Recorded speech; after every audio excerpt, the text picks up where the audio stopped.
Hi, I'm Shannon, owner of Pahrump Early Learning Academy, where we are more than just childcare. Hi, I'm Monique Mitchell with KPVM Television. My children attend Pella and they love it. The curriculum they have is pretty amazing, and my children learn what they need at their level. Not only are the children learning, they're having fun, and that's what matters. I like Pella. They help you with your homework, and it's fun. Give us a call today to tour our facility at 751-5335. News 46 is brought to you by Comfort Hospice Care, where we give our patients and their loved ones peace of mind, knowing we provide the highest quality of care 24 hours a day, 7 days a week. For more information, call 751-0349. Tonight on News 46, one man is arrested for DUI following an accident. A candidate for lieutenant governor speaks at the Nugget. And you and the family are invited down to draft picks. News 46 starts now. You're watching KPVM News 46 with Deanna O'Donnell and Jason Koblenz. News 46, local coverage you can count on. Good evening. It's Wednesday, September 10th, 2014. I'm Jason Koblenz for News 46. Deanna O'Donnell is off tonight. A single vehicle accident occurred early this morning on Basin Avenue. Tonight's accident report is brought to you by Stovall & Associates. Don't expect insurance companies to have your best interest in mind. Stovall & Associates cares. Let us help you if you have been involved in an accident.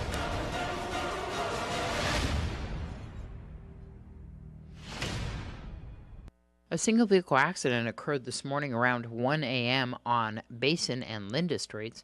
Apparently, the driver of this SUV called police when he lost control of his vehicle, smashing into, once again, a brick wall on Basin Avenue, which is in front of a residence who've had recent accidents occurring at their location, which has caused severe damage to their wall. Nye County Sheriff's Deputy Tom O'Donnell arrived on scene and gave the driver a field sobriety test, in which the man, who appeared to be in his 20s, failed. Front Valley Fire and Rescue arrived on scene and checked out the driver and only occupant of the vehicle, who declined to be transported. The man, whose name has not been released, was taken to Nye County Sheriff's Office Detention Center, where he was booked into custody on suspicion of driving under the influence. This is Deanna O'Donnell for News 46. Governor Brian Sandoval declared a state of emergency for Clark County and the Moapa Paiute Tribe Reservation after rushing waters shut down I-15 near Moapa Valley and forced some residents out of their homes.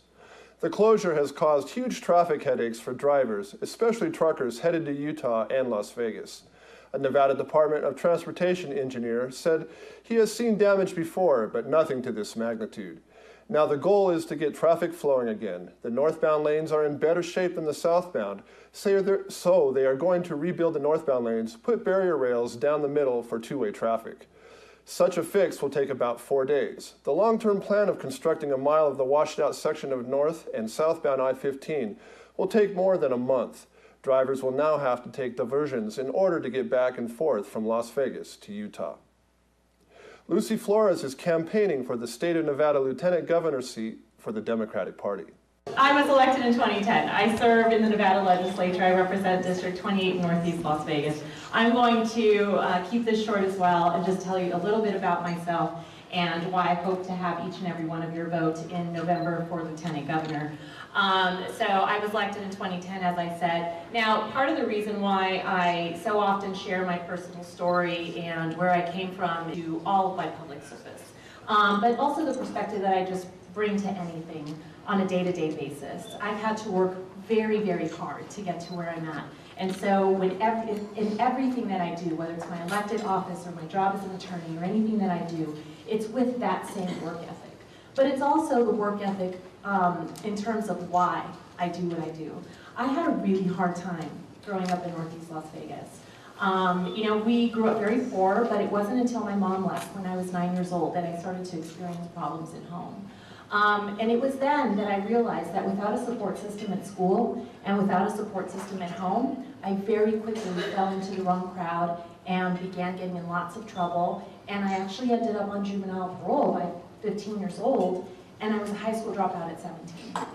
And it was going through that process. It wasn't until someone took some time and invested in me and spent some energy in me and allowed me to believe in myself that I was actually able to turn my life around and do something better and stand here with you all tonight, representing that very same district where I grew up as an attorney, as one of the first Hispanic women ever elected to the state legislature in the history of Nevada, and be able to be a productive person that's actually now being able to help people and to give back, instead of someone who, for much of my young childhood, was treated like just a number going through a system, like someone who wasn't worth the investment. And I still see that. I see that so often in our school system now that's still failing about half of our kids. I see that in those kids who don't have the opportunity to attend college because it's getting so expensive.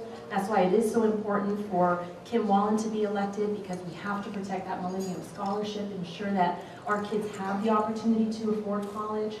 And if not college, then the vocational training that they need for some of these emerging industries that are coming into Nevada. And quite frankly, everything that I do is to ensure that Nevadans, our kids, our families, have that opportunity, that have those opportunities that were given to me, so that they can, of course, be better people, but then also build stronger communities and build a stronger Nevada together. County Assessor candidate Sherry Stringer has been placed on paid administrative leave following an incident involving Stringer placing a surveillance camera in her office of the Nye County Assessor. Allegedly, Stringer suspected that someone had been going through her desk when the office is closed. Her boss, and also a candidate re-election against Stringer, current assessor Shirley Matson, saw the camera and called the police. NCSO Detective Joe McGill reportedly said that the camera was not against the law. Matson allegedly attempted to fire Stringer as a result, which she was unable to do because of due process. However, Matson did fire a part-time employee who happens to be the detective's wife, who investigated the incident and works at the assessor's office. Stringer is a personal property appraiser and collections clerk. And we'll have more of your news right after these messages.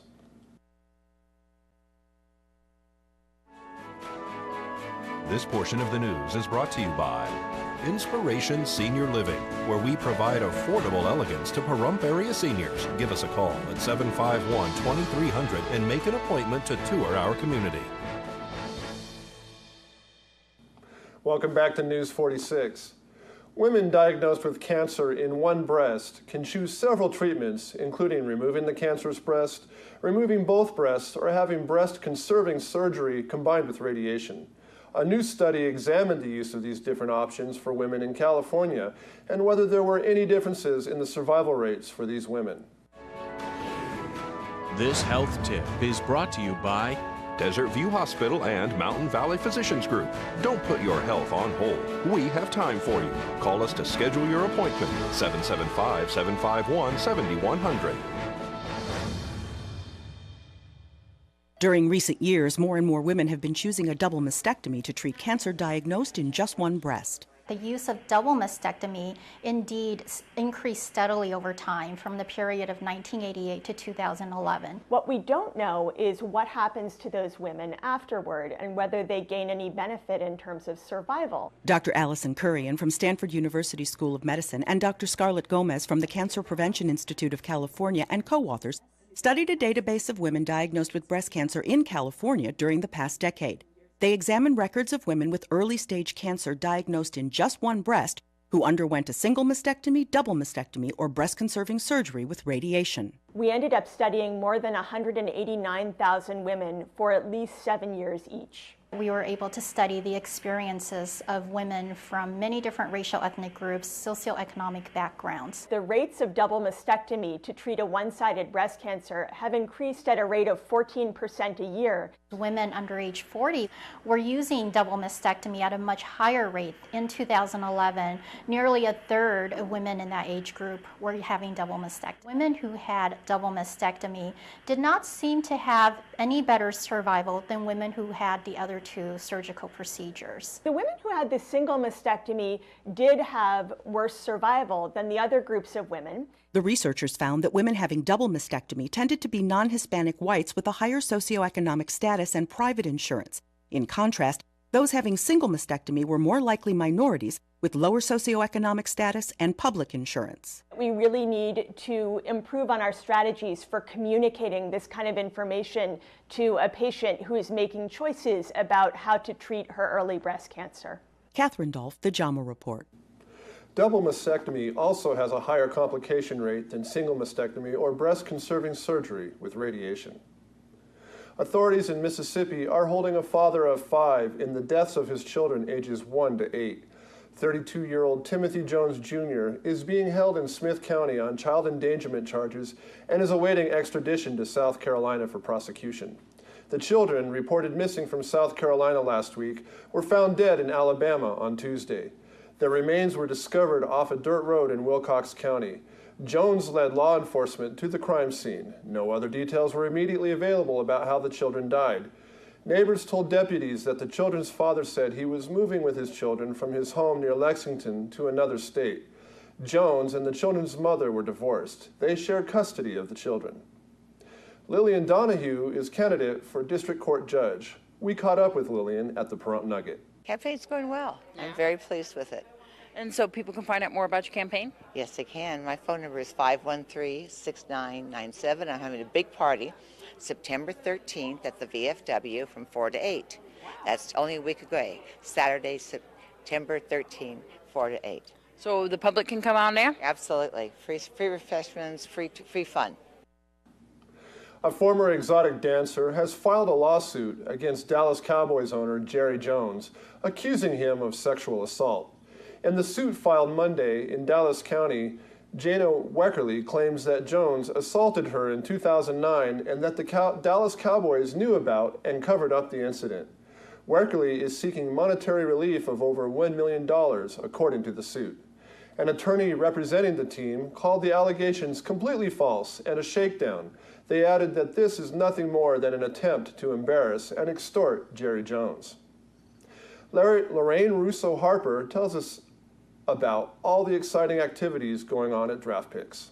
Football at Draft Picks. We have 17 large screen TVs to watch the games on, and we have great drink and food specials. We have $5 pulled pork sandwiches, 2 beer boiled brats with fries for $5, 50-cent chicken wings, chips and salsa, and we have 100 ounces of Miller drafts, any Miller product, so it could be Sam Adams, Miller Lite, $15 in a portable tap that you take to your table while you're watching the game. Wow, how convenient. Very convenient and a lot of fun.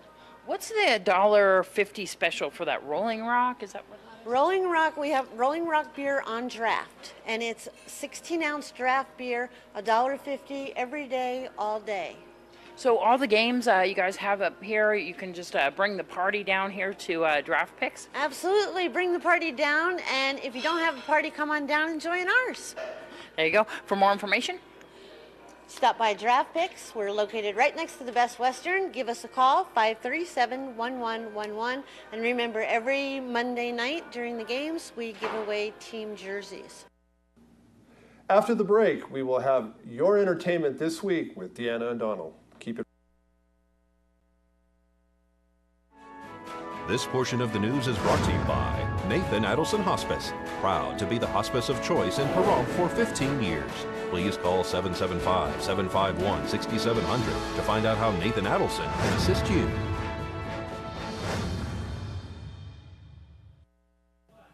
U2 surprised the world yesterday by releasing Songs of Innocence, their first album in 5 years, as a gift from Apple. It was available for free immediately to anyone with iTunes. They also performed at the unveiling party, the album's first single, The Miracle of Joey Ramone. U2 said they wanted to make this a very personal album, trying to figure out why they wanted to be in a band, the relationships around the band, their relationships, lovers, and family. The band worked on Innocence for 2 years with producer Danger Mouse, also known as Brian Burton, then brought in additional help, Flood, their collaborator since 1987's The Joshua Tree, plus Adele producers Paul Epworth and Ryan Tedder.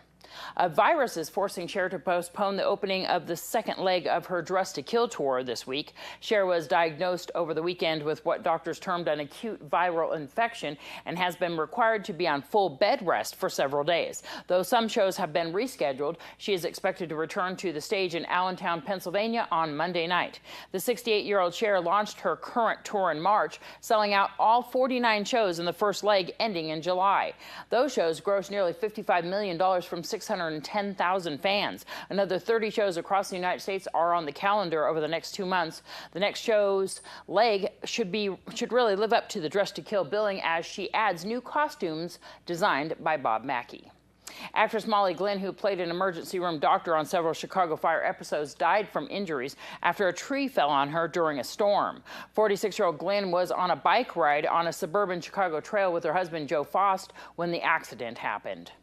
Joan Rivers' funeral, while away from Hollywood, was an honorable showbiz affair and included a final standing ovation for the comedy legend. The comedian, TV star, and host of E's Fashion Police, who died last week at the age of 81, was mourned on Sunday by family and friends, including at least 40 celebrities, at the memorial at a temple, Emmanuel, a Reformed Jewish synagogue in New York City. The tearful, emotional, and often humorous service was conducted by Rabbi Joshua Davidson and included performances of Broadway show tunes by Tony winner Hugh Jackman, the New York City Gay Men's Choir, and the New York City Police Department Emerald Society bagpipers and drummers. The funeral also included jokes by her friend Howard Stern. Joan's daughter, Melissa Rivers, read a sweet letter to her mother, while the comedian's other friends also delivered touching tributes to the late icon. Joan had said in her 2012 book, I Hate Everyone, Starting With Me, that she wanted her funeral to be a huge showbiz affair. I'm Deanna O'Donnell. That's your entertainment this week. Thank you, Deanna. Let's join Angela Miles with today's first business brief. This is the first business brief for Wednesday, September 10th. I'm Angela Miles. Apple's pop and drop. The stock made it up to $103 on the release of a new smartphone and iWatch, but shares ended the session below $98. Investors are concerned that new iWatch won't be out in time for Christmas. McDonald's posted its worst monthly sales numbers in 10 years. The company reported a drop of 2.8% at restaurants across all regions in August. It was the 5th monthly decline. McDonald's continues to be buffeted by increased competition and shifting consumer demands. And Americans are stashing away more money for college. New data finds the average 529 college savings plan holds around $20,000, while $20,000 is low compared to the overall cost of a 4-year public university. It's double what the average American had saved during the financial crisis. That's the first business brief. I'm Angela Miles. And we'll have your weather with Noah Began when we come back after this break.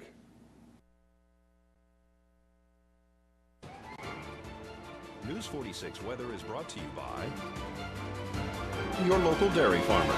Dairy products are very important in maintaining a healthy body. Hello and welcome back to News 46. Today is Wednesday, September 10th. Today we had sunny skies with a high of 93 degrees. Your average temperature around this time of year is 96 degrees. Winds were coming from the south-southwest today at 4 miles per hour with gusts up to 7 miles per hour. So we had some pretty low winds out there. The UV index today was 8, which is very high. Humidity was at 12%. It's about back at normal. Sunrise was at 6:22 this morning, and the record high in 1945 was 108 degrees. Tonight we'll have clear skies with a low of 68 degrees. Your average temperature at this time of year is 74 degrees. Winds will be coming from the northeast at 2 miles per hour with gusts up to 4 miles per hour. So we'll have some pretty low winds. Humidity will be at 22%, a little higher. Sunset will be at 6:58 p.m. and the record low in 1941 was 48 degrees. Tomorrow we'll have sunny skies with a high of 97 degrees and a low of 68 degrees. Winds will be coming from the southwest at 3 miles per hour with gusts up to 6 miles per hour. Humidity will be at 14%. Sunrise will be at 6:23 a.m. and the UV index will be 8, which is very high. For our 7-day forecast, we'll have lots of sunny skies. Your high temperatures will be pretty much staying in the high 90s, and your low temperatures will start off in the high 60s, working their way up into the low 70s through these next 7 days. Thank you very much, Noah. The disabled American veterans have changed their meeting start time from 4:30 p.m. to 5:30 p.m. effective with the September 16th meeting. They meet at the Nye Communities Coalition building at 1020 East Wilson in the main room. For questions about the meeting or to get a ride to the meeting, contact Greg at 537-5051. Car Studio is having all sorts of September specials. Right now, they have an interior or exterior special on all vehicles this month. Be sure to call or stop by soon and make an appointment. They are open 8 a.m. until 2 p.m. 6 days a week, Sundays by appointment. For more information, call 513-0960. Well, that does it for this edition of News 46. I'm Jason Koblenz, and from everyone up here at News 46, we hope you have a great evening, and we'll see you here again tomorrow night. Until then, good night.